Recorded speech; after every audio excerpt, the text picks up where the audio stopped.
My name is Elchanan Yakira. I shall be the chair of this session. And I shall try to be strict with the time. Everybody has 25 minutes. Maybe we shall have time for some questions afterwards.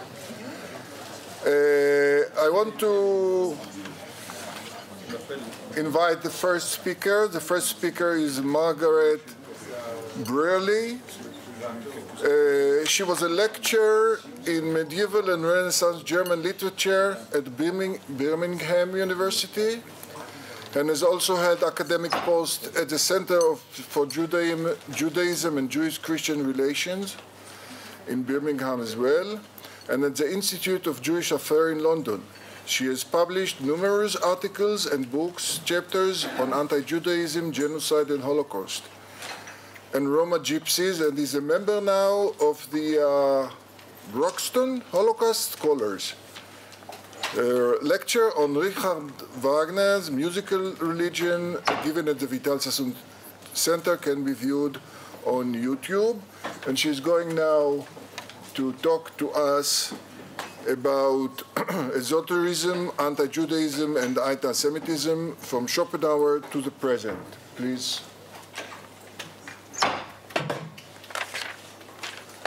Thank you.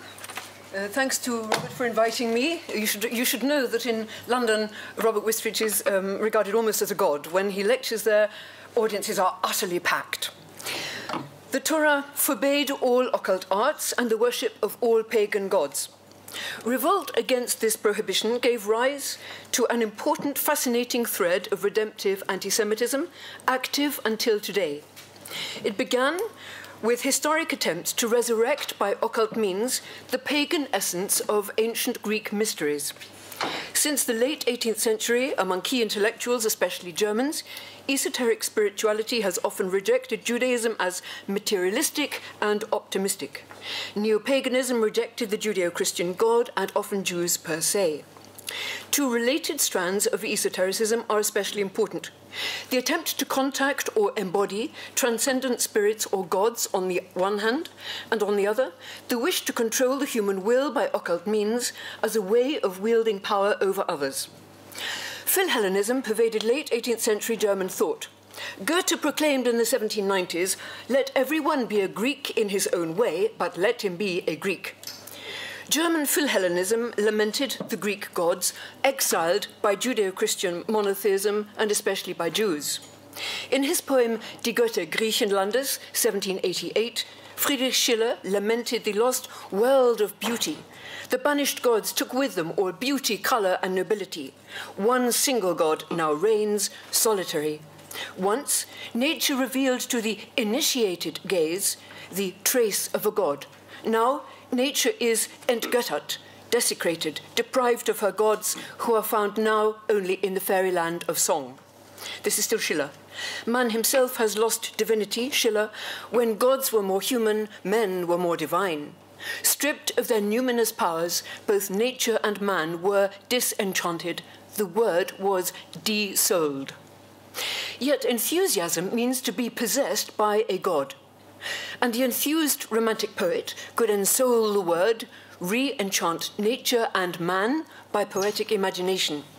In Schiller's The Ghost Seer of the same year, 1788, the enchanter is a sinister Armenian-looking magician with supernatural powers. This wandering Jew type knows Kabbalah and Egyptian magic and has vampire tendencies. He is ageless, cannot be killed, summons the dead, has his own daemon, and converses with spirits. German Romantic writers followed consciously in Schiller's footsteps. E.T.A. Hoffmann explored the supernatural influentially in many novellas. In The Elemental Spirit, 1821, the protagonist's penchant for the occult was increased by reading Schiller's The Ghost Seer. Hoffmann was extremely influential. A strong bond between Richard Wagner and Friedrich Nietzsche was their shared childhood passion for Hoffmann's supernatural fiction. Many German romantics explored occult motifs within the fantastic tale. Achim von Arnim, a leading romantic, founded in 1811 the elite Christian German Round Table to foster patriotic fervour against Napoleon. He was ardently anti-Semitic, making a political speech on the hidden markers of the Jews. In von Arnim's Isabella in Egypt, 1812, patriotism is underpinned by fascination with the occult and explicit anti-Semitism. The Jewish creator of a golem has a mind filled with pride, lust, and greed, and without any spiritual striving. Esotericism and anti-Judaism were combined strongly within German idealist philosophy. The Jew and the Jewish God were Christianity's other. Kant and Hegel both contrasted materialistic Judaism with spiritual Christianity. Kant saw Judaism as political, quote, a religion without religion, the religion of slavery. Judaism entails absolutely no religious faith. Kant claimed that Christianity does not have Jewish foundations. In his Anthropology, Kant typified Jews as a nation of deceivers, superstitious, able to outwit any host nation. Hegel went further. Although he supported the emancipation of Jews, he contrasted ancient Greece, where man and nature had been free, beautiful, and autonomous, with Judaism, where man and nature were enslaved by the Jewish God. Jews deceived themselves. Quote Hegel, imagining the wrong kind of divinity, they took the material world for real rather than seeing the world as revelation of spirit. And spirit included, for Hegel, nature spirits and local spirits of place. Schopenhauer, although anti-Hegelian and anti-idealist, went further still. He combined esotericism and anti-Judaism in a highly influential mix. He influenced Wagner, Nietzsche, and Hitler. Schopenhauer had an abstract hatred, contempt, and disgust, those are his words, for Judaism. He called the god of monotheism that old Jew in Cloud Cuckoo Land. Jews he described as parasitic, despised because justly, quote, regarded as cattle, dregs of humanity, but masters of lies. Schopenhauer anticipated the complete disappearance of Jews. Nietzsche called Schopenhauer the first atheist we Germans have had. Schopenhauer wished to uproot Christianity from Judaism and to reroute it into esoteric Buddhism and Hinduism. He wrote passionately about Western occultism, especially mesmerism, animal magnetism, clairvoyance, and magic. Whereas Kant rejected the existence of ghosts and spirits, Schopenhauer believed in them as objective, visible phenomena. Rejecting notions of God, God's will, or free will, Schopenhauer deified nature's will. I quote, we ought to will what nature wills. Quote Schopenhauer, since our innermost being is concerned only with serving and fulfilling the purpose of nature, our pure will is merely her will. Will, which for Schopenhauer is essentially eros, unites everything that is and will be. For Schopenhauer, the will itself was a magical word, revealing the innermost essence of everything in nature. Schopenhauer was fascinated by occultism, owning over 100 volumes on the paranormal. Schopenhauer believed that if boundaries of space and time are overcome, then individuation disappears. Thus, through sheer willpower and detachment from space and time, a mesmerist becomes one with his mesmerized subject, imposing his will totally. A mesmerized woman in clairvoyant trance has, for Schopenhauer, a face in a state of sublimity. One stands before her as before nature itself. Schopenhauer believed in the reality of white and black magic. I quote Schopenhauer, magical power lies in the will itself, the individual will of the magician asserting itself as the metaphysical will. Willpower is, in fact, magic millenarianism. Quote Schopenhauer, were many to cooperate in one magical power, nature might be created anew as a paradise. Schopenhauer's fascination with magic was shared by Lord Lytton. You won't know his name, but he was tremendously important in mid-19th century Britain. He was an immensely popular aristocratic English novelist steeped in German idealist philosophy.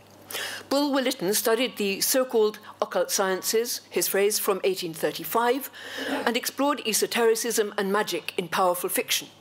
In Zanoni, 1842, written for an elite audience, Lytton wrote virtually a handbook of occultism. Its hero, Zanoni, an initiated occultist, wields extraordinary benign power through trance, magnetism, magical ritual, and demonic spirits. Thomas Carlyle, among others, praised Lytton, describing Zanoni as a liberating voice, letting light into darkness and shaking off old, deep-set errors. Zanoni is not anti-Semitic.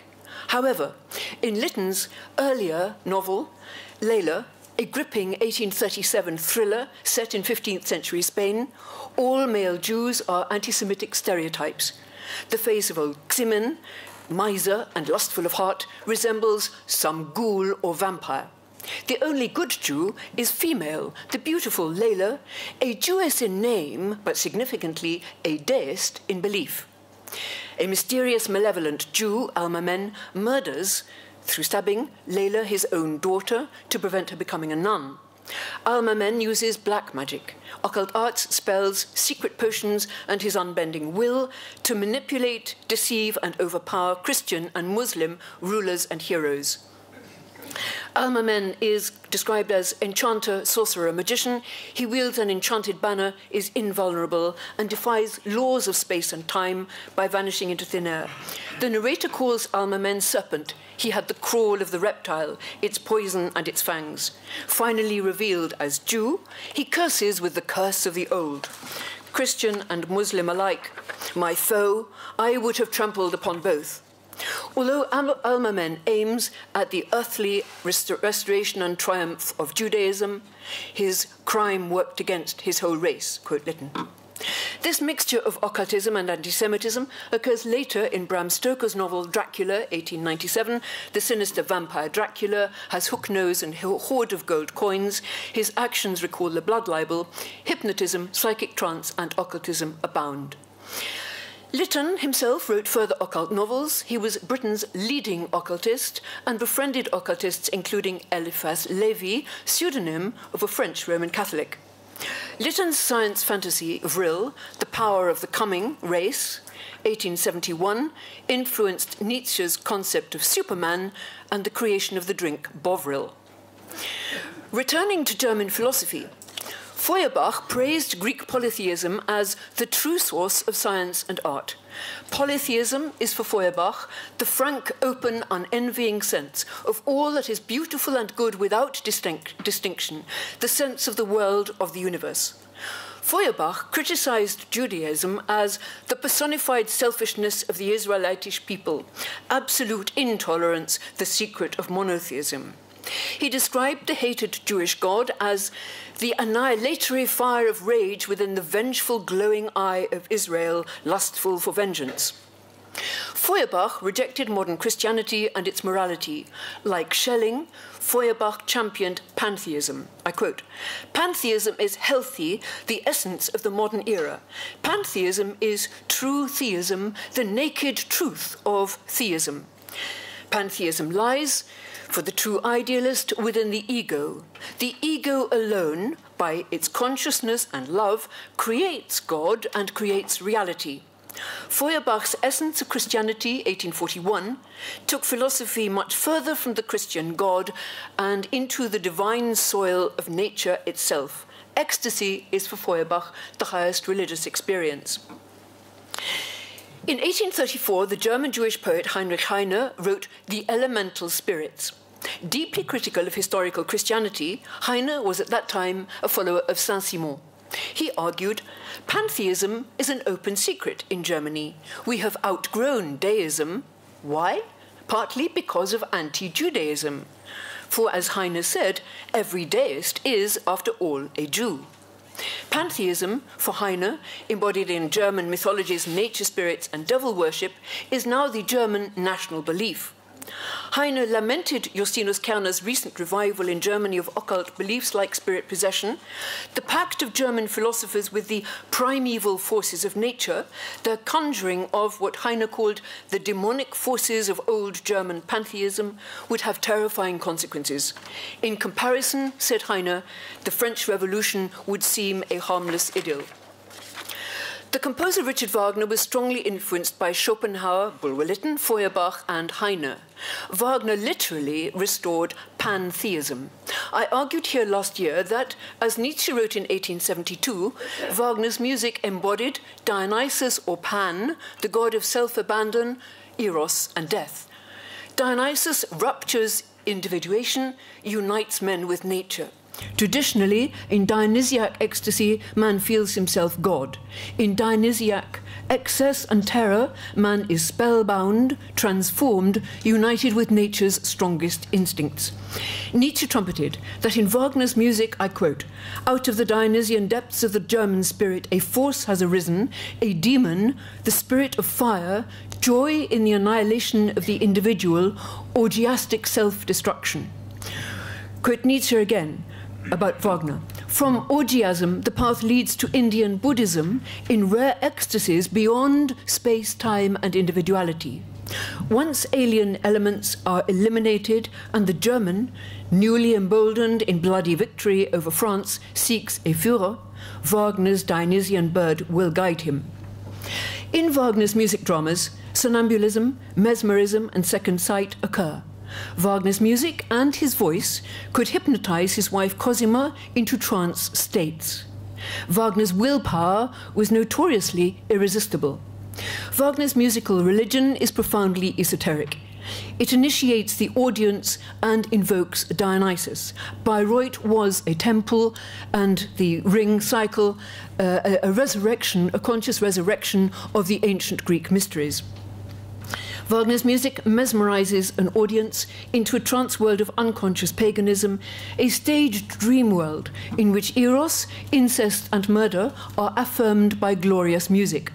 Unloved Jews and Judaism, for Wagner guilty of destroying the gods, beauty, and joy, are willed to disappear. It is they who now, like the Jewess figure Kundry, are desouled, entseelt. Wagner wrote that his audience would be the congregation after the annihilation.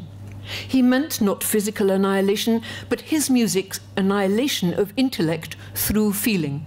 More importantly, he knew from Feuerbach that through imagination and will, one can both create and destroy.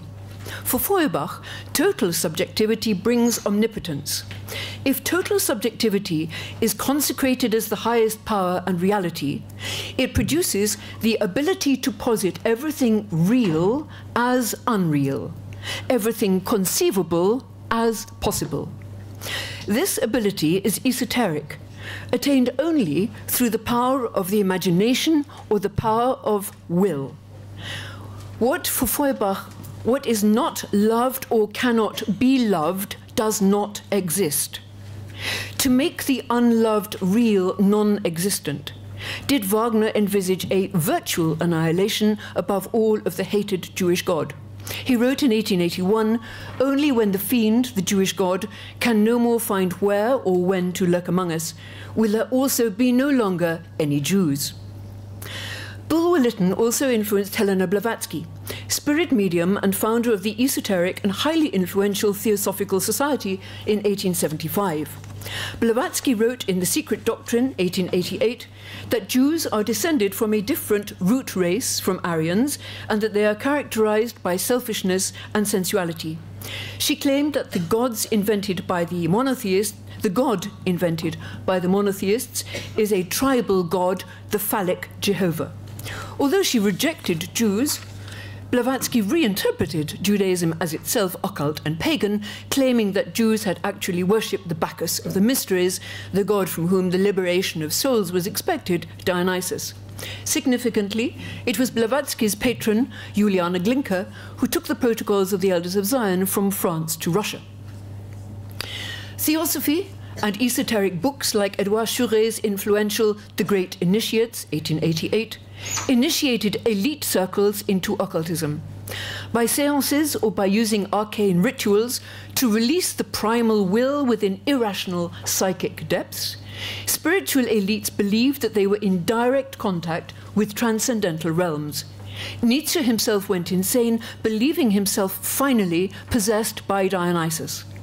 Many writers were influenced by occultism, including Victor Hugo, Rimbaud, Gérard de Nerval, Henri Bergson, Stefan George, Hermann Hesse, W.B. Yeats, and, significantly, Arnold Toynbee.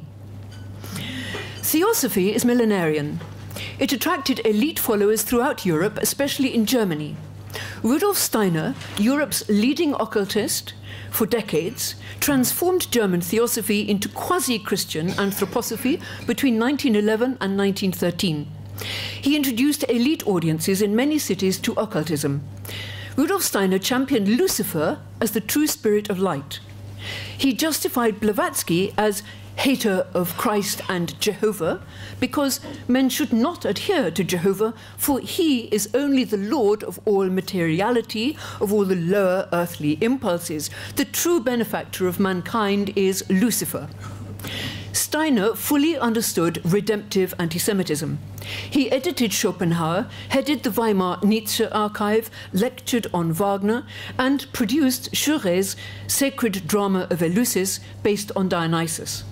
Steiner's oratory was mesmeric. I quote one person attending his lectures, "His gaze seemed turned inward.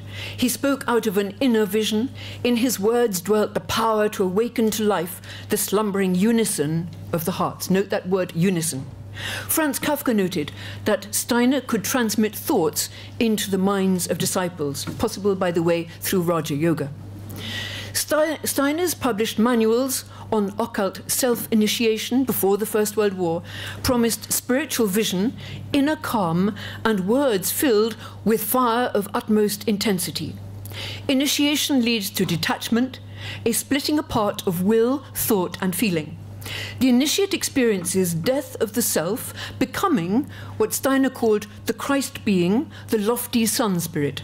Then, spiritual encounter with the terrifying dark genius Lucifer splits the personality into two selves, the original detached self and a new being possessed.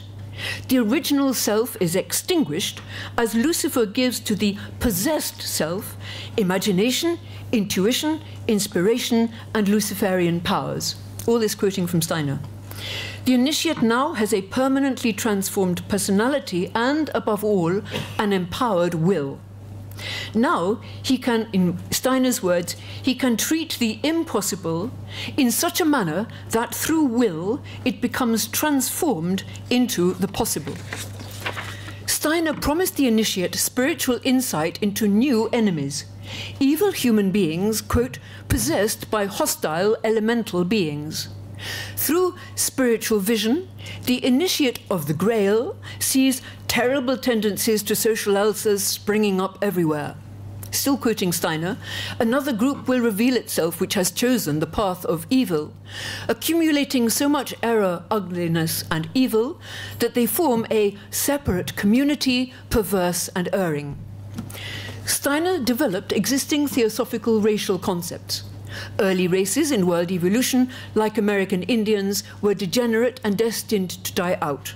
The Aryan race is the last, most highly evolved race, the only creative race.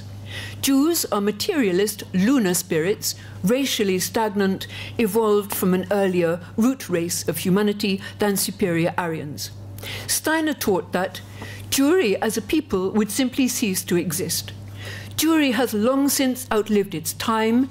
It does not have the right to exist in the modern life of nations. Still quoting Steiner, the fact that it continues to exist is a mistake of world history whose consequences are unavoidable. We do not mean the forms of the Jewish religion alone, but above all, the spirit of Jewry, the Jewish way of thinking. Steiner predicted in 1908 that after the next war, the human race would divide into a good race and an evil race. Germans alone could facilitate the spiritual development of humanity involving the most violent struggle. 1915. Steiner's cosmic eugenics taught that that which is not worthy to take part in the ascent of humanity will be destroyed. In the 1920s, by the way, Steiner, like Wagner in Bayreuth, resurrected the Greek mysteries. Carl Jung in the 1920s saw the German soul as chthonic, its depths containing a genuine anti-Christian barbarian and uncorrupted treasure. By Jungian analysis, his patients could constellate the God within. Jung himself undertook an occult initiatory path, which gave him in December 1913 an experience of deification, becoming a god, receiving divine utterances from his unconscious. It changed his personality. Jung became, like Hitler later, aloof, omniscient, narcissistic, uttering prophecies as the Redeemer, Dionysus Christ. Jung expressed anti-Judaism and affirmed Hitler's power as not political but magic. Esoteric roots of Nazism are well known, but Hitler's esoteric influences remain largely unknown. In the 1930s, Hitler distanced himself from occultists affiliated to Nazism and banned anthroposophy. In Mein Kampf, Hitler stylized himself as blessed by fate, eternal nature, the goddess of vengeance, or even by Almighty God. By defending myself against the Jew, I am fighting for the work of the Lord. His conversion to anti-Semitism seemed Pauline, the scales dropping from my eyes, yet his conversion was actually occult. In Mein Kampf, he writes, with spiritual upheaval and some exercise of my imagination, he gained clairvoyant insight into everyday life. His first insight comes with a cold shudder running down and a flame rising up within. This parallels crossing Steiner's final threshold of occult initiation. From then on, Hitler penetrates inner conditions, sees into inner realities, above all into diabolical Jews, descendants of veritable devils, all from the early part of Mein Kampf. He will completely annihilate a spiritual power.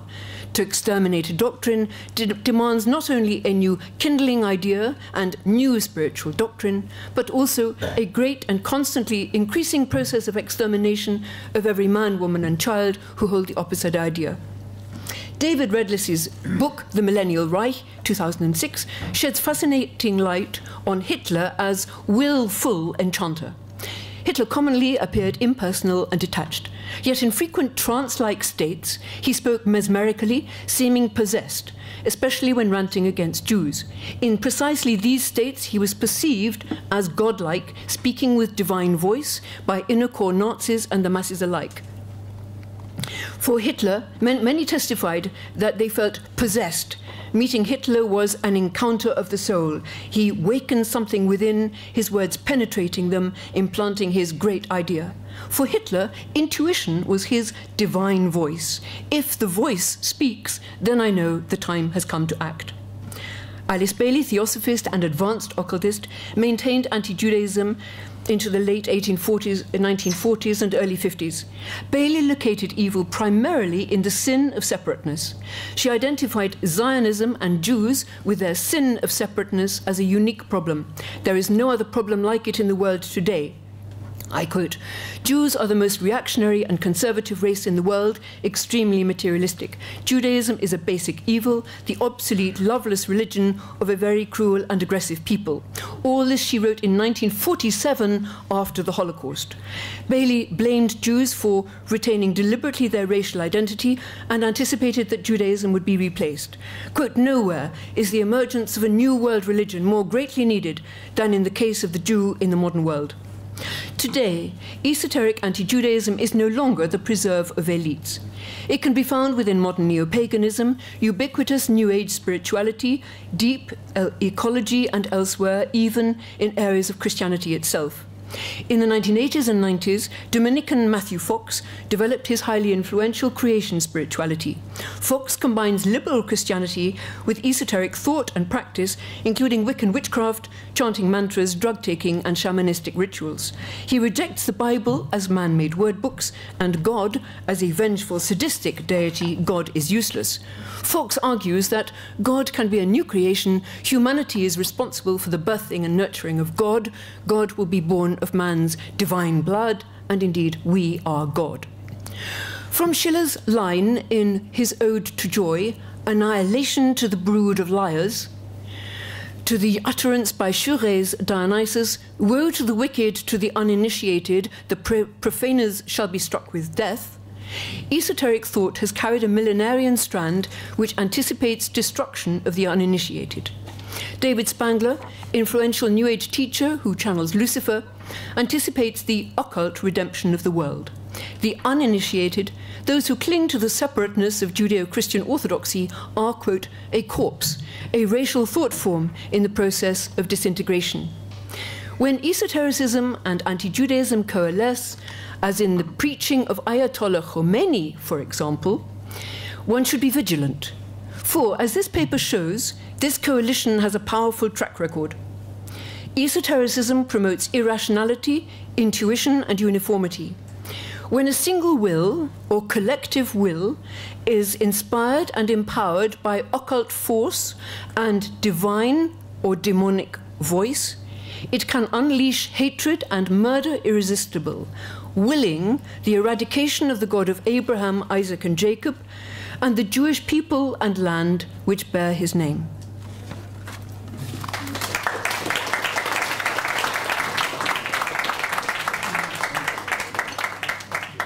Thank you very much. Our next speaker is Ben Cohen. Ben is a writer and political consultant from New York. He wrote articles and co-eds, essays and other things that published in the Wall Street Journal, tablet magazines, the New York Post, Haaretz, and Fox News, Jerusalem Post, Jewish Daily, Jewish Idea Daily, and The Forward. Policy papers also that have been published by heading think tanks in Jerusalem and the United States. He contributed to the book The New War on Israel, published by Commentary, and his new book, titled Some of My Best Friends, A Journey Through 21st Century Anti-Semitism, is available for sale here. And the subject of his talk today is All in the Mind, Outline of 21st Century Anti-Semitism. Please.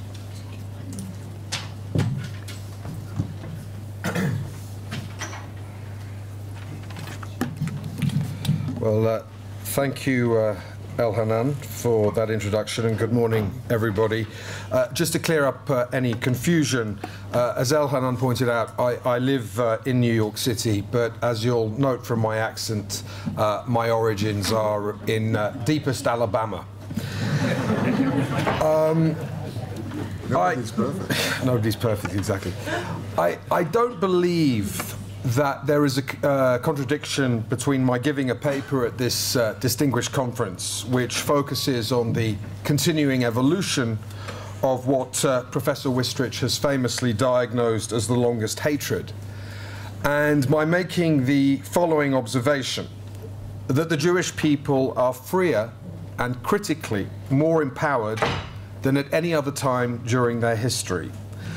And one might even add, the atrocity in Brussels 2 days ago notwithstanding, that the Jews are also more physically secure than at any other time. Now, I say this, and I trust that this will be clear to those of you who are familiar with my work, not to make light of the persistence of anti-Semitism in our own time, nor to deny that there are certain trans-historical anti-Semitic themes that we still encounter today, such as the long-standing slur in the Islamic world that the Jews are the descendants of apes and pigs. But equally, I think it's unremarkable to note that the content and character of anti-Semitism is not unchanging, but in many ways determined by the social and political conditions of a given time. In the 19th and 20th centuries, when modern anti-Semitism crystallized, the Jewish experience of anti-Semitism was defined by 3 factors. Firstly, the existence of discriminatory legislation. Secondly, a marked tendency towards mass violence, either sanctioned by or colluded in by the state and the authorities. And thirdly, the absence of Jewish sovereignty, which meant that Jews lived as minority communities and were dependent for their security upon the states in which they lived. Now, those 3 factors are very hard, though not impossible, to detect in our own time. The vast majority of Jewish communities live without anti-Semitic legislation and with full civil and political rights. Again, however, this status is not universal. There are communities living in countries like Venezuela, like Hungary, like Iran, where anti-Semitic sentiments are stoked or in other ways encouraged or colluded in by governments. And there are, of course, regimes who manipulate the charge of anti-Semitism for their own political ends. The most pertinent example of that can be seen in the Russian invocation of right-wing Ukrainian anti-Semitism as a partial justification for the invasion of Ukraine. Violence, too, remains a threatening presence. Some of you may not be aware that at around the same time as the shooting in Brussels, 2 Jews leaving a synagogue in Paris after evening services were viciously assaulted.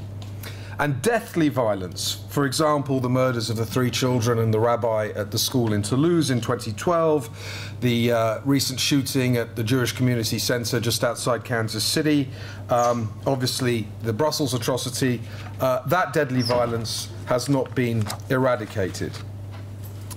Even so, the majority of Jews in Europe, the United States and Latin America go about their daily business confident that they will return home in one piece in the evening. So yes, the violence should not be understated. There were more than 500 anti-Semitic incidents in 2013 alone, and that's likely a serious underestimation because there is this tendency among victims not to report incidents to the authorities. But it has not, at least not yet, reached the epidemic proportions of the previous 2 centuries. As for my third point about sovereignty, well, happily, we live in a time when Jewish sovereignty is a reality. There is a Jewish state that provides sanctuary to Jews facing threats to their security, and it's a state that is reassuringly capable of protecting the Jews who live here and the non-Jewish minorities who live here as citizens of Israel from external aggression. So that's why I argue that when we talk about anti-Semitism today, we are talking about anti-Semitism in an age of Jewish empowerment rather than an age of Jewish vulnerability. Because we live in an age of Jewish empowerment, I'm therefore not surprised when I read, as I did in Haaretz back in February, a commentator like Anshel Pfeffer writing the following. Something funny happened to anti-Semitism on the way to the 21st century. It stopped being about persecution and open vilification of Jews, which was something the Goyim did to us and we had no control over. It became something we define ourselves, something we discover and too often invent when it isn't at all clear it even exists. Now, leave aside for the moment that rather scornful tone which Pfeffer adopts, which is a tone that is especially common among left-wing Israeli and Jewish critics of what's sometimes called the new anti-Semitism. Let us instead think about the challenge implicit in this statement. And I believe this challenge raises 2 questions which it is incumbent upon us, scholars, analysts, journalists, advocates working in the field of anti-Semitism studies, to answer. Firstly, is anti-Semitism these days a phenomenon that is all in the mind? A phantom creation of a fevered, historically traumatized collective memory? And if the answer to that question is no, then how do we make a credible case that rising anti-Semitism presents a serious challenge to 21st century civilization? Now, a large part of the problem resides in the fact that the term anti-Semitism is the most contested of all the terms in the lexicon of prejudice. When we hear the word racism, we generally know what is meant, and we understand that it can manifest against people of colour in different ways. Islamophobia, which is a relatively recent term coined by Muslim advocacy organisations, enjoys a wide consensus as to its meaning, even though that meaning includes forthright critiques of Islam as a faith, as well as crudely bigoted attitudes towards individual Muslims. And consider that for a moment. In the context of non-Muslim attitudes towards Muslims, the right to reject the religion, the right to engage in blasphemy, which is an integral right in Western societies, is now regarded as a form of racism. Anti-Semitism, however, is different. To simplify, whereas there is a consensus recognition of anti-Semitism as historically a dominant presence in the lives of Jews who are now dead, there is no similar consensus recognition of its presence in the lives of Jews who are currently alive. Now, why is this the case? I want to suggest 2 principal reasons. Firstly, the perspectives and experiences of minorities who suffer from prejudice tend to be privileged in our understanding of how these prejudices function. It's generally assumed that if a person of colour complains of racism, there is likely to be a credible basis for such a claim, or at the very least, a recognition that we are dealing with a claim that cannot be dismissed out of hand. Crucially, minorities own the definition of these descriptors, so that we automatically infer that the victims of what is called racism are people of colour. And this is not always the case with the Jews. With growing frequency, it's assumed that the real victims of what is called anti-Semitism are not Jews, but those who are unfairly branded as anti-Semites. And that brings me to the second related reason, that Jews do not own the term anti-Semitism in the way that people of colour own the term racism. Indeed, they never have. When the term emerged in Germany in the late 1870s, its authors proudly described themselves as anti-Semites, a term they coined because they believed it encapsulated a scientific instead of a theological approach to what was known as the Jewish question or the Jewish problem. The first generation of anti-Semites portrayed themselves not as prophets of hate and bearers of unreason, but as agents of liberation and bearers of reason.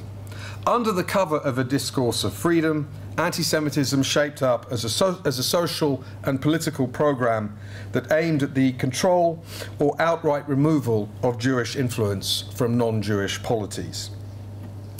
Within less than a century, however, the term anti-Semitism was widely regarded, including by anti-Semites themselves, as a term that had outlived its usefulness, and moreover one that was used for the purposes of moral blackmail by Jewish and non-Jewish critics of anti-Jewish discourse. You know, these days we often hear anti-Zionists protest that they are accused of anti-Semitism in order to deflect attention away from their critiques of what they call Israeli or Zionist apartheid. In fact, this discursive technique isn't new. In 1921, in an article for the Dearborn Independent on Jewish influence over the American financial system, Henry Ford asserted, "It was inevitable that the publication first to open the discussion of this question should be compelled to meet the degrading charge of anti-Semitism and kindred falsehoods." Degrading because for Henry Ford in 1921, as for the former mayor of London, Ken Livingstone, in 2008, the invocation of anti-Semitism is equivalent to an ad hominem attack, a means to demean the substance and focus of the speaker's argument by portraying him or her as somehow superstitious or irrational or motivated by bigoted malice. And all this brings to mind George Orwell's prescient remark in a 1948 essay that there is a widespread awareness of the prevalence of anti-Semitic feeling and unwillingness to admit sharing it. Now, it's true that Orwell misunderstood several important aspects of anti-Semitism, not least its relationship to political Zionism. Nonetheless, the observation of his that I just quoted was based on his assertion that above a certain intellectual level, people are ashamed of being anti-Semitic and are careful to draw a distinction between anti-Semitism and disliking Jews. And this sense of anti-Semitism as a source of social embarrassment provides, I think, an ideal entry point into understanding the character of 21st century anti-Semitism. Now, in the limited time I've got left, I want to briefly discuss four aspects of 21st century anti-Semitism. The first one is definitional. In the Western context, I draw a distinction between what I call beer keller and bistro anti-Semitism. The crude, violent anti-Semitism incubated in the German beer kellers or pubs, where the Nazis guzzled beer and shouted themselves hoarse, was a hallmark of the 20th century.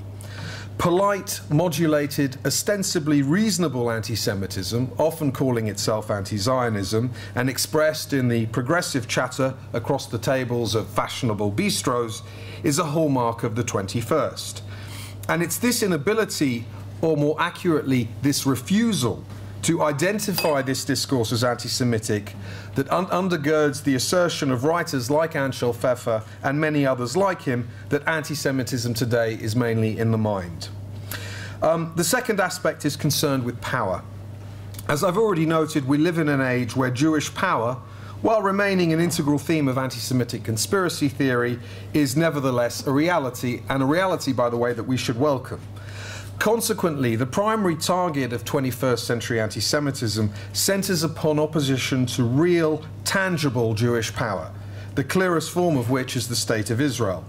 Hence, one of the reasons that I call, and I'm sure many of you call, the anti-Zionist, eliminationist agenda of the BDS movement anti-Semitic is that in its quest to quarantine the State of Israel as an initial stage towards its eventual dismantling, diaspora Jewish communities are weakened through accusations of dual loyalty, while the Jewish state is cast as a rogue state par excellence. And were this trajectory to be carried to a successful conclusion, the net result would be to restore the status quo ante by disempowering the Jews through the abolition of Jewish sovereignty. The third aspect, in keeping with the motif of bistro anti-Semitism, concerns what Dr. Gerstenfeld has called humanitarian racism, and others have called it anti-racist anti-Semitism.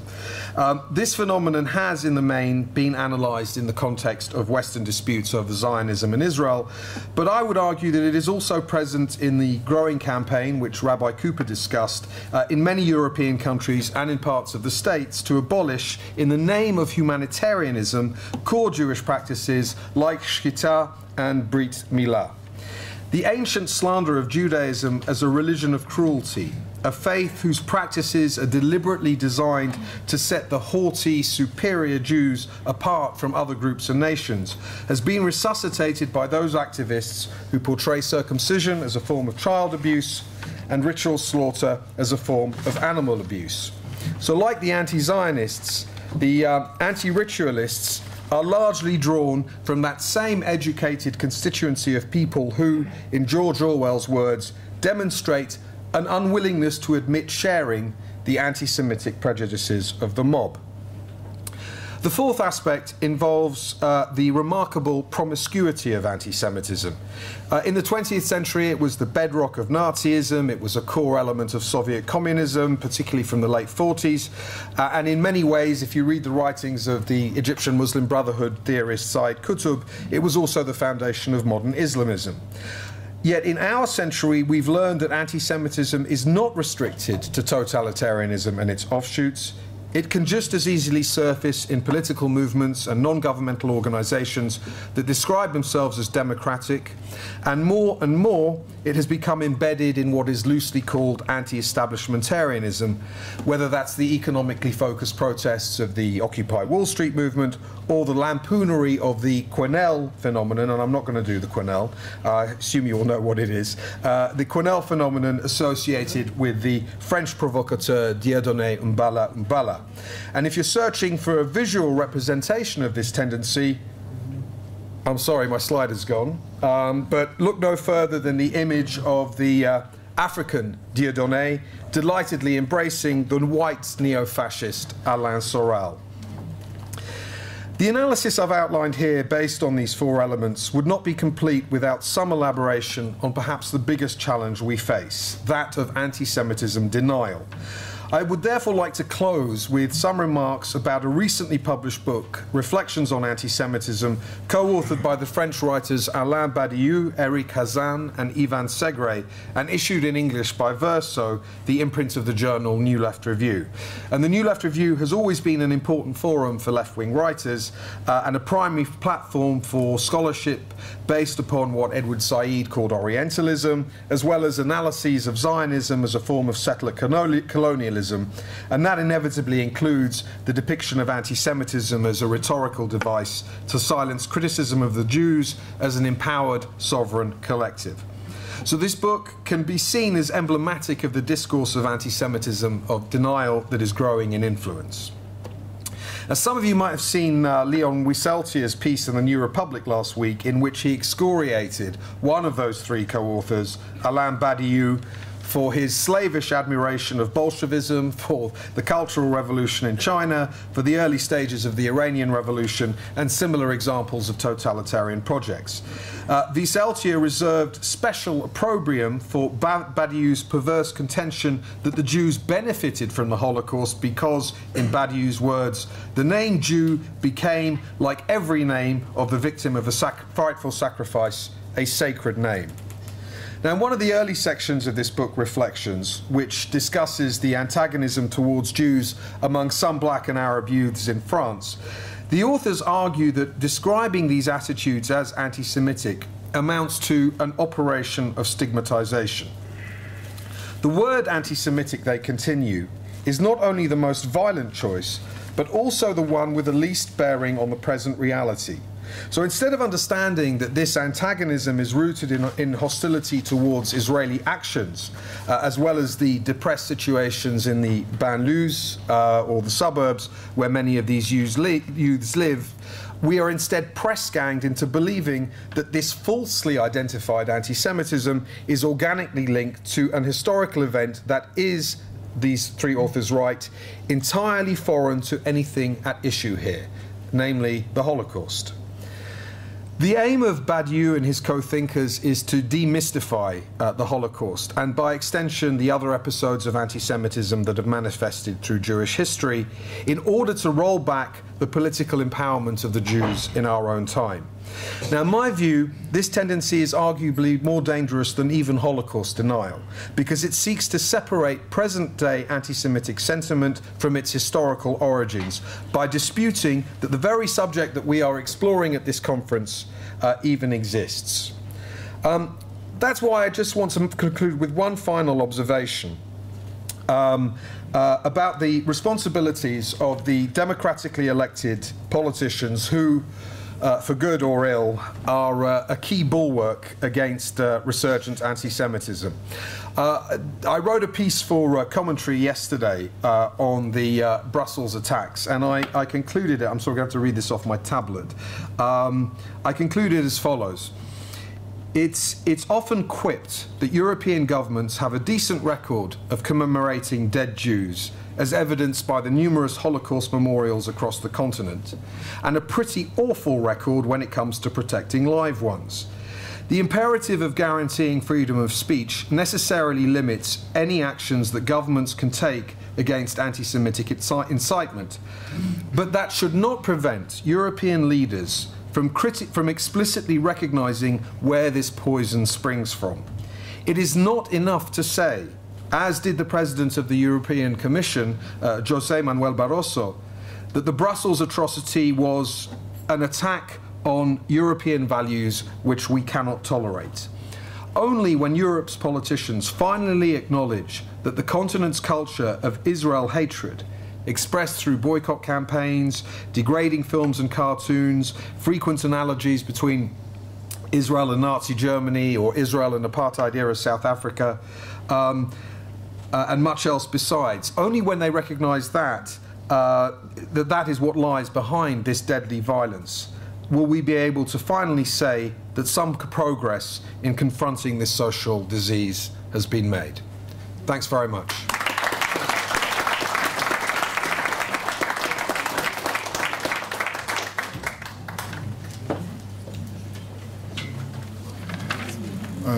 Thank you, Ben. And our next speaker is Michel Gourfinkel from France, from Paris. He's a journalist, a writer, editor, a former editor of Valeurs Actuelles, which is France's leading conservative magazine. He contributes to many American media as well, from Commentary to PJ Media. He's president of the Jean-Jacques Rousseau Institute, political think tank in Paris, and the Shilman Ginsburg Fellow of the Middle East Forum. And he also served on the board of governors of the Consistoire in Paris, the Union of French Synagogues since 1990. Please, Michel.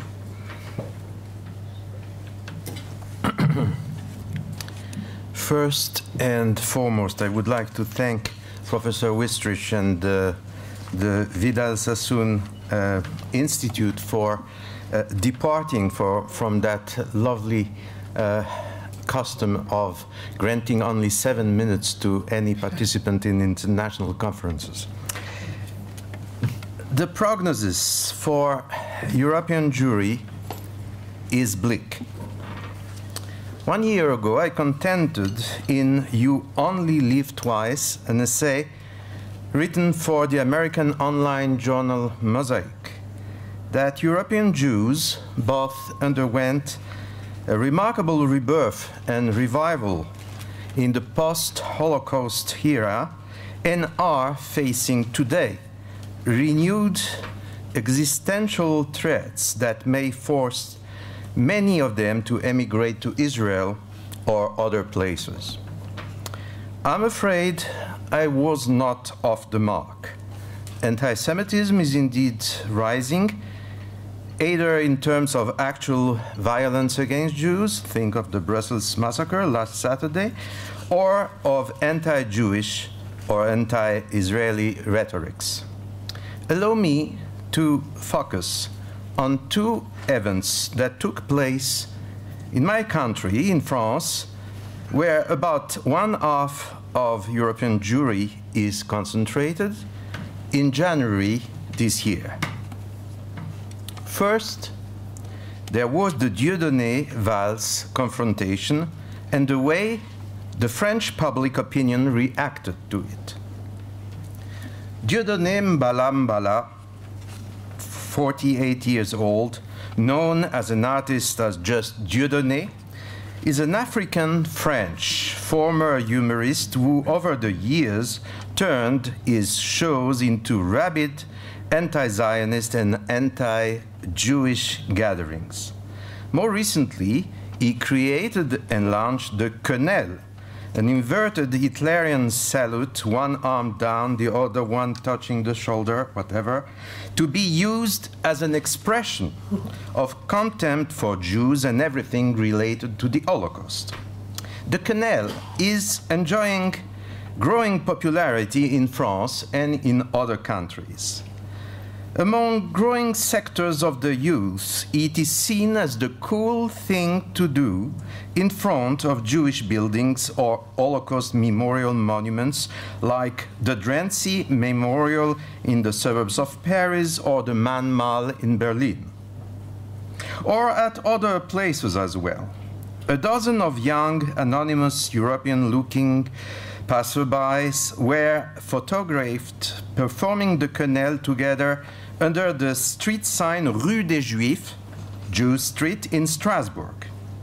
In England, Nicolas Anelka, a French football star of African descent, playing for the West Bromwich Albion Football Club, indulged in the Quenelle salute on December 28 last year after scoring against West Ham, and declined to apologize.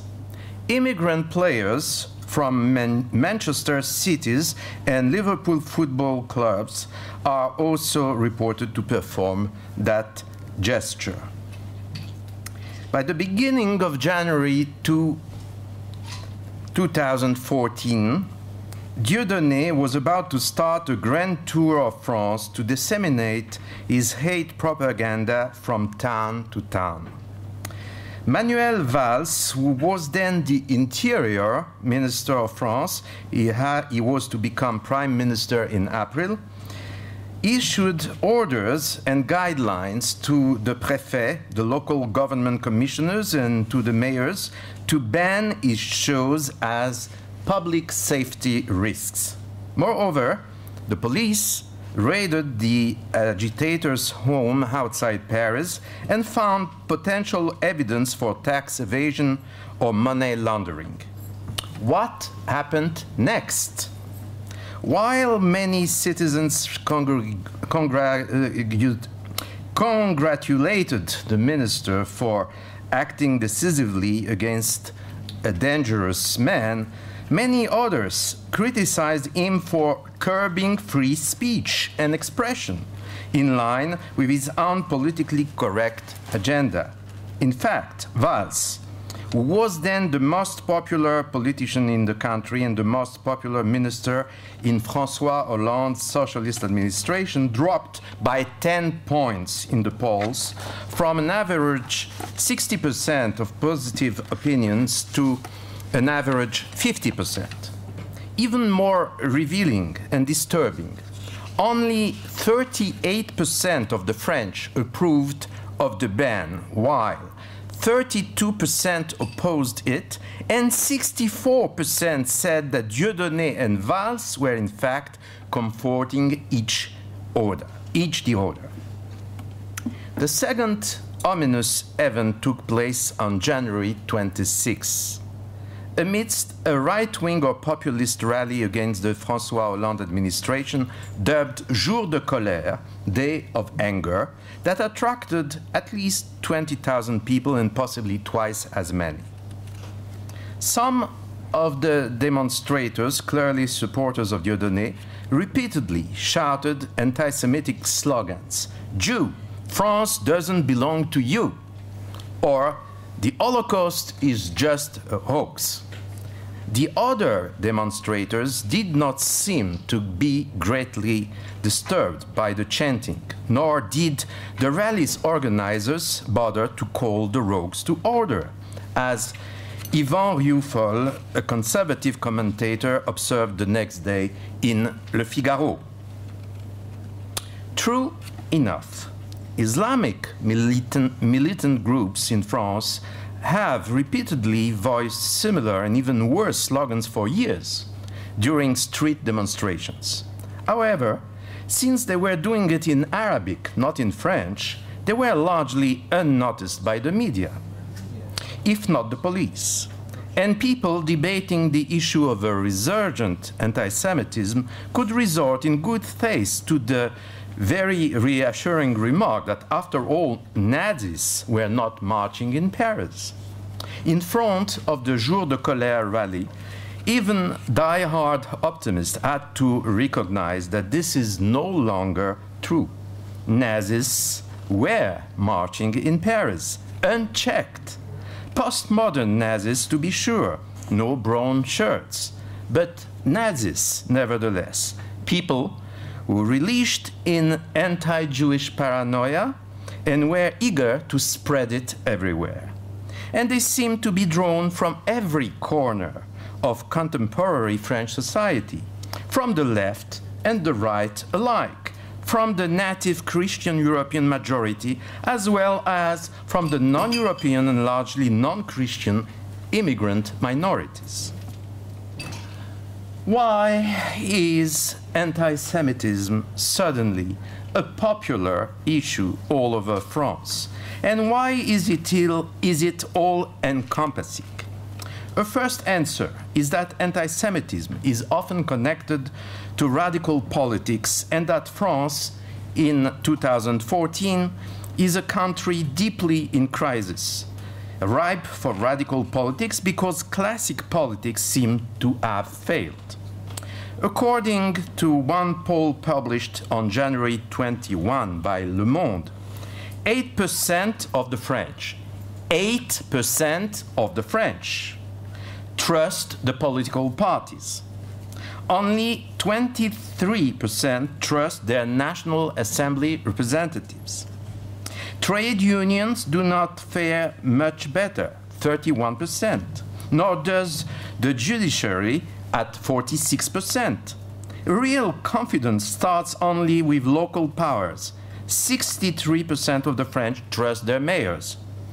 The increase culminates with such last resort players as the police and the army, credited respectively with 73% and 79% confidence rates. A recipe for a coup d'etat, one would say. Defiance against traditional politics translates into electoral returns. The abstention rate was 40% at the French local elections in March and almost 60% at the Euro Parliament elections yesterday. In both cases, it boosted Marine Le Pen's National Front, originally a far-right party, but now a more global protest party with both right-wing and left-wing characters. France's current government, the Fifth Republic, established by Charles de Gaulle in 1958, was long perceived as a stable and efficient democracy. That was largely a fallacy. From the very onset, the Fifth Republic was subverted by the noblesse d'État, the state nobility, to use a terminology coined by sociologist Pierre Bourdieu. The senior civil service, which supplanted the political class and merged with the economic elite. A further blow came from the European Union Commission in Brussels, a non-elected multinational super government that gradually superseded the elected national government of France in many issues, including money supply and day-to-day legislation. Finally, there was the immigration factor, the ever-growing non-Western immigrant communities who more often than not tended to ignore French traditional culture and values, including in political matters, and to enforce their own. As long as the economy was booming, the welfare benefits growing, and the legal working hours shrinking, it went down to 35 hours per week with 5 weeks vacation, and 8 legal holidays easily turned into extended weekends. Most citizens did not pay attention. In 2000, things changed when the French economy was not able to deliver anymore. In 2005, an angry France derailed the so-called European Constitutional Treaty in a referendum. In 2007, it elected the conservative Nicolas Sarkozy on the assumption that he would curb the state nobility, tame immigration, lower taxes, and revive the domestic economy. Sarkozy took some steps, but at the end of the day, disappointed his constituency on almost all accounts. In 2012, the pendulum switched to the socialist François Hollande, who promised lots of things to his own supporters, but eventually had to admit that he could not deliver either, and is currently seen as a pathetic figure. No wonder that radical parties, from National Front to the Greens to the neo-communist Left Front, are attempting now and then to supplant the mainstream parties, the conservative UMP, the socialist PS, the centrist UDI, and that even they are overpassed by grassroots movement of all sorts, from La Manif pour tous, a family values-oriented movement, to Bonnet Rouge, Red Bonnets, a large-scale civil rebellion in Brittany, to Jour de Colère. But then, again and again, why the Jews? Why should the Jews of all people be turned against scapegoats again by everybody, or at least by very diverse constituencies when things deteriorate? Why should anti-Semitism work so well now in France and in many other European countries, in spite of so many educational programs about the Holocaust, and as society is turning increasingly multiracial, multicultural, and multi-religious? A second, deeper answer is thus needed. My personal assessment is that anti-Semitism endures and comes out when appropriate circumstances are met, because it is embedded in world culture, world fantasies, and world nightmares. In a nutshell, the problem with Jews is that they produced the Bible, the all-times bestseller, and that the Bible deals chiefly about Jews, something that non-Jews, statistically the largest group of Bible readers in the world, tend to resent. In Western countries, including France, anti-Semitism stems from, or can be boiled down to, the Marcionite tradition. Marcion, a second century bishop in Sinop, a city in present-day Turkey, attempted to solve a basic Christian dilemma. If Jesus was the Jewish faith's culmination, how come Jews rejected him? Or how come Christians did not become Jews? To get out of that contradiction, Marcion resorted to dualism. The gospel he contended was not the culmination of the Hebrew Bible, but rather its antidote. The Old Testament God, the demiurge who created the material world, was in fact the devil. And Jesus, the gospel's spiritual God, intended to rescue humanity from him. Jews were accordingly the devil's people, an intrinsically perverse and evil nation whose purpose was to kill Jesus again and again in order to delay, to obfuscate or prevent salvation. The classic churches, either Orthodox, Catholic, or Protestant, forcefully rejected Marcionism as an heresy. They solved the Jewish-Christian dilemma according to Paul's paradox in the Epistle to the Romans. Jews were not rejected by God, even if they failed to acknowledge Jesus as the Messiah. Their effacement was only temporary, as a ploy to help jealous Gentiles to take part in the grand work of faith and salvation. At the end of time, when Jews would return to God, they would recover their supremely exalted position. In the meantime, Christians were supposed to understand that Jews were in fact supporting them, just like roots are supporting a tree. What I just said is just quotations from the Apostle Paul in the Epistle to the Romans. However, when it came to practical matters, when they had to deal with the populace, the churches usually found it more expedient to resort to binary rhetorics. Christianity is pure, holy, and beautiful. Judaism is perverted, sinful, and ugly, than to dwell on the Paulinian paradox. It was much easier for them to cast Jews as enemies or pariahs than to grant them anything like an elder brother's status. A de facto Marcionism, or a crypto-Marcionism, as some would prefer to call it, thus crept into Christian culture from the Middle Ages to later times and spread eventually to post-Christian Western culture as well, as a secular, social, and political anti-Semitism. The eliminationist fantasy according to which Jews were the main obstacle to the good society and had to be removed or destroyed. The success of Mel Gibson's 2004 released movie, The Passion of the Christ, has testified to the residual strength of Marcionism among Christian believers even today, in spite of the main church's efforts since the Holocaust to go back to the Paulinian predicate. Regarding the remnants of political Marcionism, an earlier example comes to mind.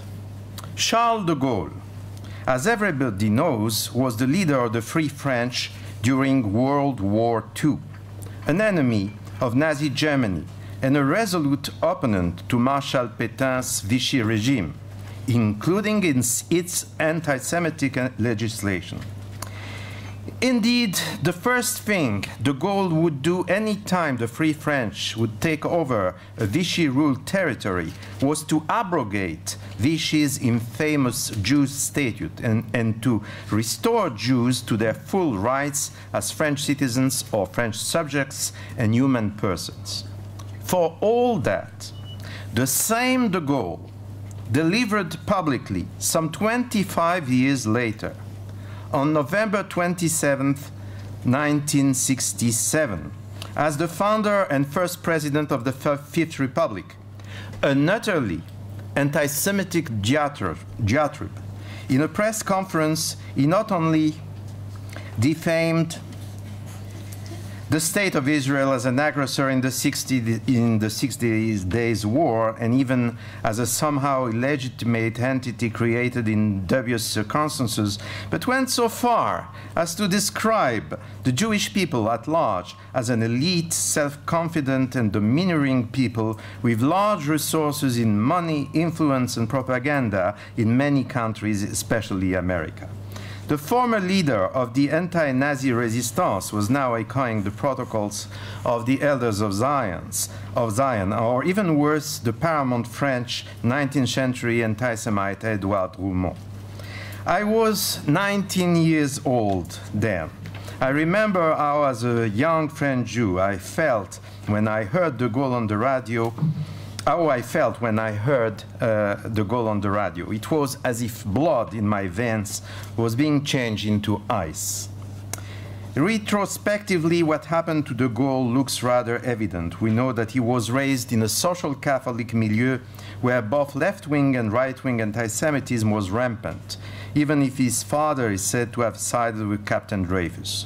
We know that he became in the 30s a kind of rebel against the French military and political establishment, a precondition for rejecting Pétain in 1940. And that the only military expert who then took him seriously was a maverick Jewish officer, Colonel Émile Meyer. We made a surmise that he overcame anti-Semitism throughout the most momentous period of his life, only to relapse into it when he grew older with a special twist. As the champion of French national independence, he was getting more and more anti-American and he tended to confuse Jews, or Israel for that matter, with Anglo-Saxon imperialism.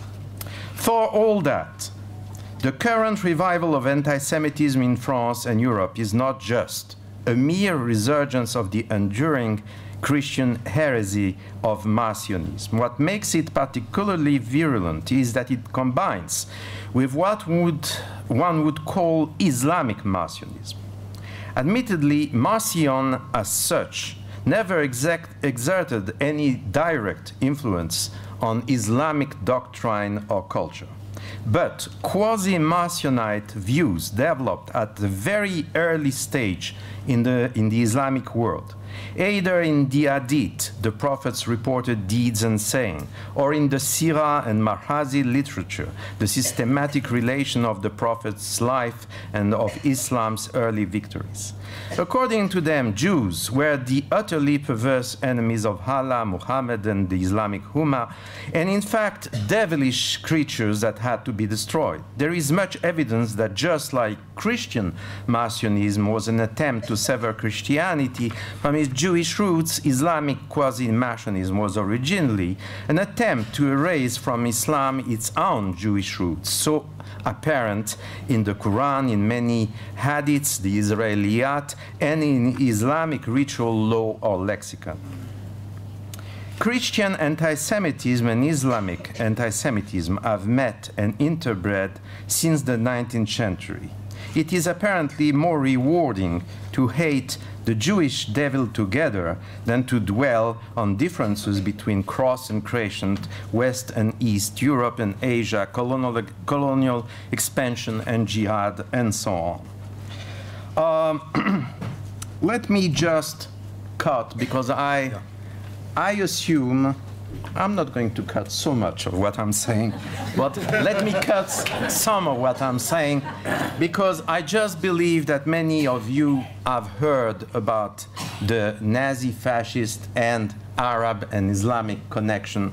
So they know about, many of you do know about the Mufti of Jerusalem, Rashid Ali, and many other people like that.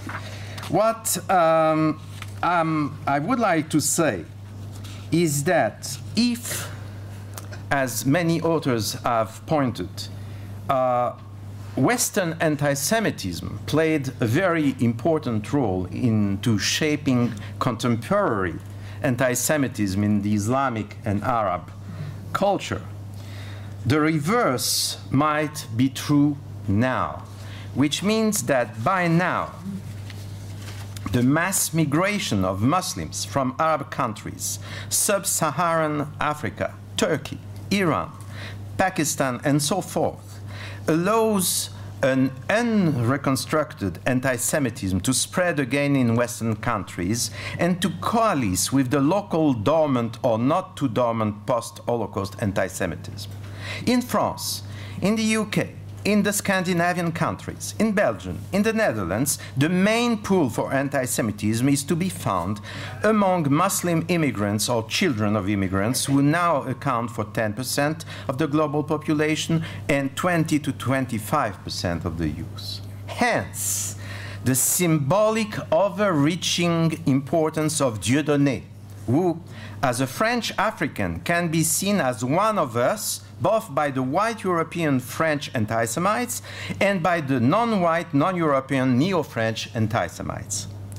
If Dieudonné is the new anti-Semitism prophet, its caliph is Alain Bonnet de Soral, or just Alain Soral, a 55-year-old French-Swiss actor and lumpen intellectual who started as a communist and switched to the far right some 10 years ago while still claiming to be a Marxist, etc., etc. An erstwhile critic of Dieudonné, Soral eventually befriended him and was probably the first one to fully realize his political potential. He launched in 2007 a political club promoting an alliance between French and neo-French anti-Zionists known as Égalité, Réconciliation, Equality and Reconciliation. Soral published he is claiming today to be a French-style national socialist.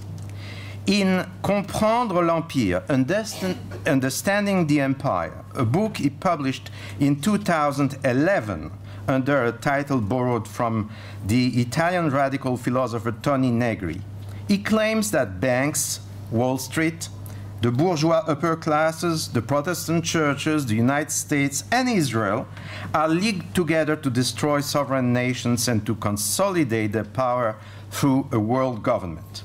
Alfred Rosenberg's book, The Myth of the 20th Century, was dubbed to be the Third Reich's second most unread bestseller after Hitler's Mein Kampf. It provided, nevertheless, a logically articulated rationale for the Nazis' war on the Jews. Soral's book might be seen and feared as the myth of the 21st century. For many decades, this is my last words, for many decades, conventional wisdom was that anti-Semitism was essentially a right-wing phenomenon and a mere offshoot of Christian bigotry, racism, or xenophobia at large. Then it was realized, at least among some observers, that there was a left-wing anti-Semitism as well, masquerading as anti-Zionism and a perverse reading of human rights. We are now witnessing, notably in France, the emergence of a fusion anti-Semitism, drawing both from right-wing and left-wing fantasies. Chances are that this new incarnation will play an even larger role in the 21st century pop culture and political culture, and that, ironically, it will help Westerners and immigrants from non-Western countries, now a sizable element in Western societies, to bridge their differences. Whether we are adequately equipped to investigate, monitor, and fight this new anti-Semitism remains to be seen. Thank you.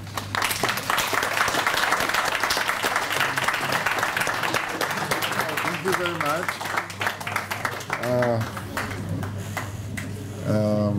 We still have a few minutes for question. We can take a few brief questions and we'll have very brief answers. Yes, please. Yeah, I have two questions. Actually, I have questions for every person in the panel, but I don't want to be chatzuf. Who are you? What? Identify yourself. Yeah. My name is Yair Kleinbaum. I'm a student at the the Institute for Contemporary Jewry, and I'm writing my thesis right now. I'm writing it actually about the Israeli left, and the Israeli left after 1973, after the Yom Kippur War. It's my... Go ahead, ask. Okay, I'll ask it. That's all I'm doing, basically. So how many inquiries could I have? One. Okay, no problem. So basically, I wanna address the last speaker, Mr. Goofinkel.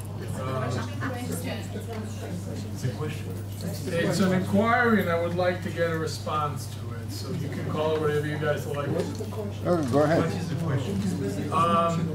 At the point, and please answer this and tell me if this is what you really meant to say.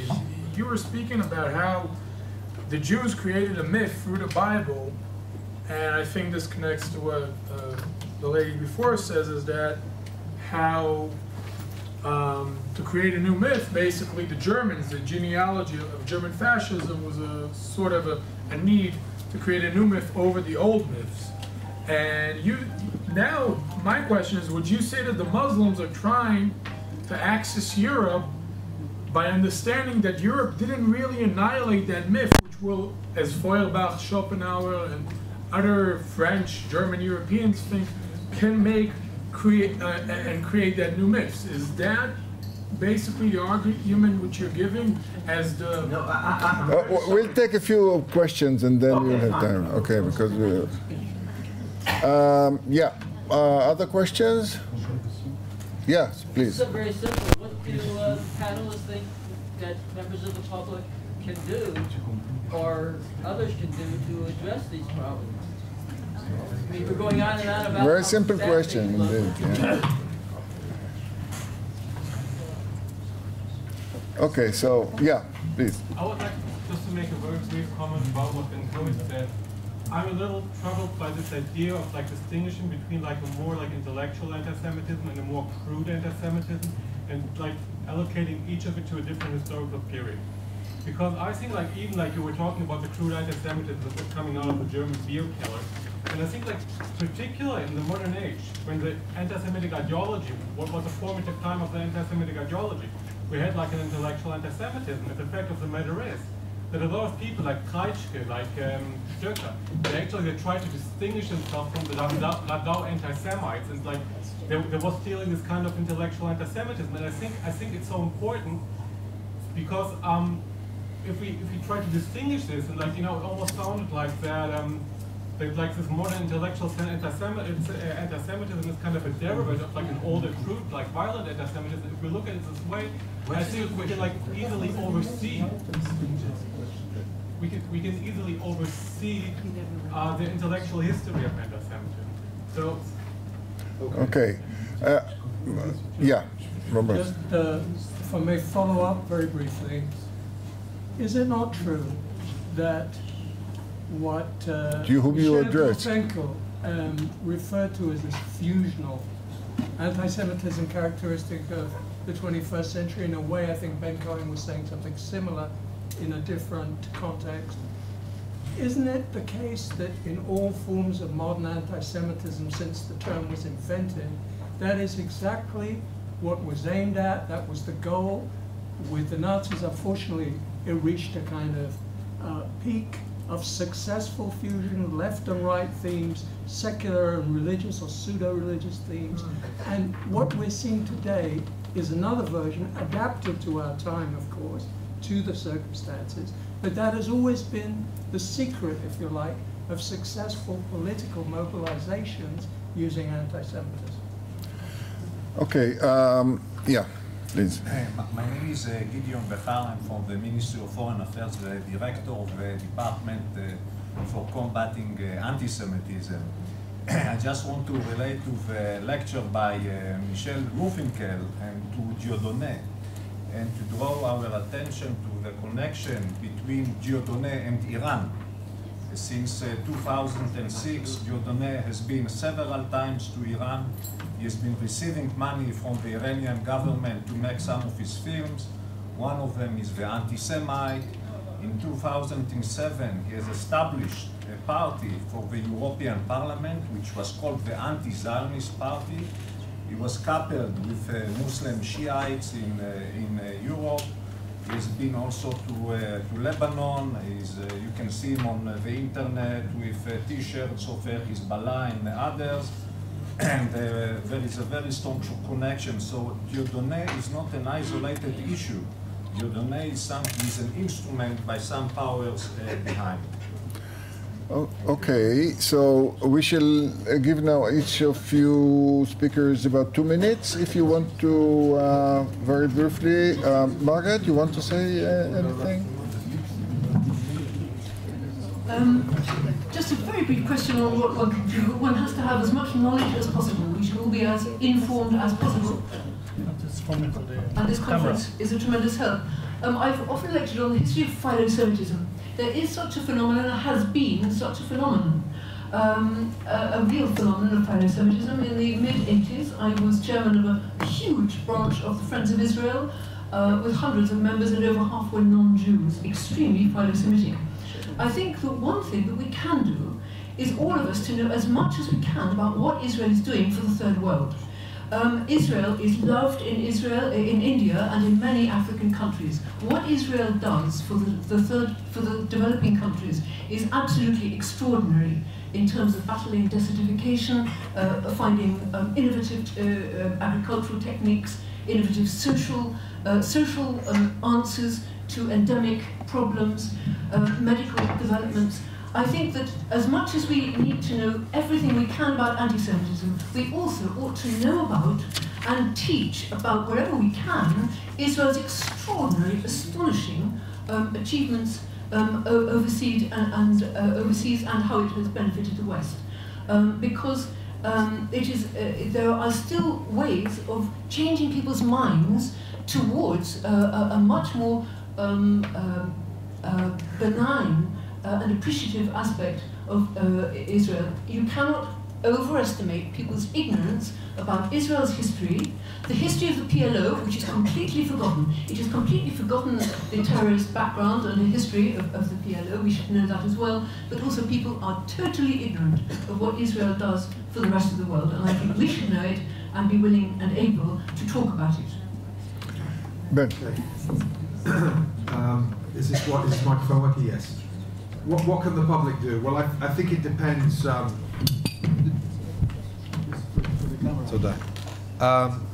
think it depends on which public you're talking about. So I'm going to confine my remarks to the Jewish public. I think one model, it's going to be very controversial for me to say this, but I think one model comes from the man who this centre is named after, Vidal Sassoon.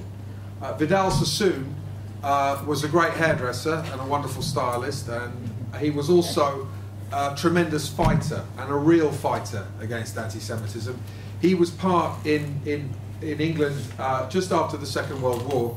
He was one of 43 men who created 43 people who created the 43 group. When Mosley and his fascists started terrorising Jews in the East End of London, the 43 group was there to fight them.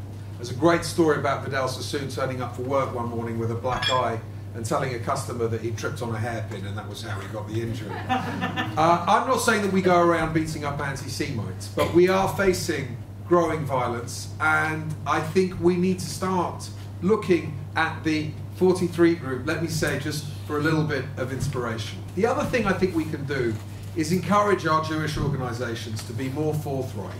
You know, when I moved to the States, I worked in Jewish advocacy for 7 years there, I carried the kind of Mearsheimer-Walt stereotype of Jewish organisations as being very ballsy in my head, and I was actually quite disappointed by what I found. They're quite establishment, they're very concerned with access, they don't want to upset anybody, and that is particularly the case in their relations with European governments. And I think until Jewish organisations, and particularly Jewish organisations in America, and I don't need to name names because it's obvious who I'm talking about, until they say to their European interlocutors, it's not enough to build another Holocaust memorial, you've got to take on this culture of anti-Zionism and anti-Israel, we're not going to get anywhere. Finally, just on the question Thank you for that question, sir. It's very, very well thought through. You know, I'm a journalist, so my beer keller bistro distinction, I tend to speak in sound bites. It's one of the flaws of my profession. But I think the difference between at the period now and the period that you're describing is that anti-Semitism denial is much more of a factor now than it was then. And I think when I make this distinction between beer keller and bistro, it's in the bistro that you find this phenomenon of anti-Semitism denial. I would elaborate, but I think I should give Michelle a chance to. Michelle, yes. Well, first of all, to the question of myths and so on, I want to be absolutely clear. I never mentioned the Jews as creating anything like a myth. They did. No, not at all. Not at all. I'm sorry. I talked about the Bible. It's not our fault whether the Bible was transformed into a myth for so many civilizations, but we didn't create a myth. We just wrote the Bible for ourselves primarily. And for any righteous Gentiles, for sure, but primarily we didn't create a myth. And so what I'm trying to say is that the Nazis had a book called The Myth of the 20th Century, and 20th century anti-Semitism was maybe embodied into that book.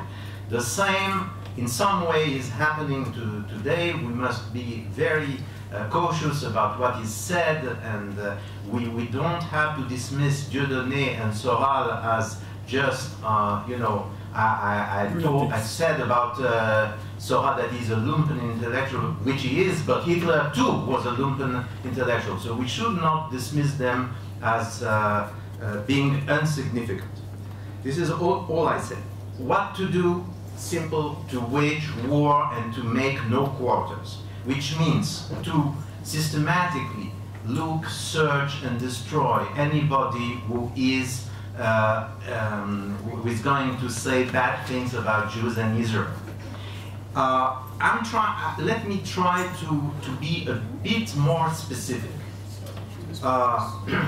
Ben just said, more or less, if I am mistaken, sorry, that it's enough with Holocaust memorials. We should concentrate on the real threat and not about memorials that can easily be turned into something very unkosher. Let me give you one example of what is not to be done, by all means not. There is a very interesting project in Europe called the Aladdin Project. It is to translate into Muslim languages, into Arabic, into Persian, and so on, classic books about the Holocaust. With, of course, the more or less the view that once Muslims will know about the Holocaust, they will change their views about Jews. Now, a dinner is going to take place within a few days in Paris about the Aladdin Project. And who is going to be a guest to this dinner? The Justice Minister of the Erdogan government in Turkey. So this is exactly what is not to be done. We should, as I said, make no quarters. And let me elaborate. Let me elaborate. The Pope is now in Jerusalem. We will see what he will say. We will make some subtle. You can't elaborate now. Sorry. No, sorry. Let him finish the sentence. Just finish, yeah. I just finished. I'm just trying to say a simple thing, you know. We have much consideration for the efforts of the Christian churches after the Holocaust to go back to Paul. That's very important, and it was not an easy thing to be done.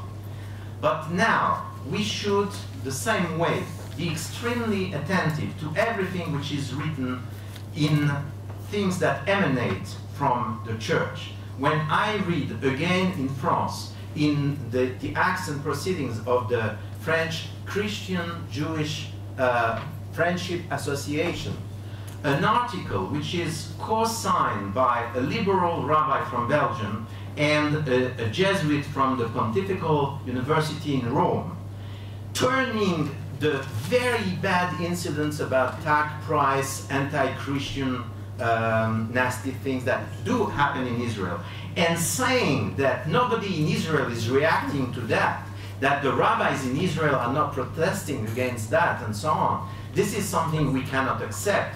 And of course, we will ask questions to that liberal rabbi in Belgium, but we will also ask questions to the Jesuit who co-signed such an article and to the rectors of the Pontifical University in Rome.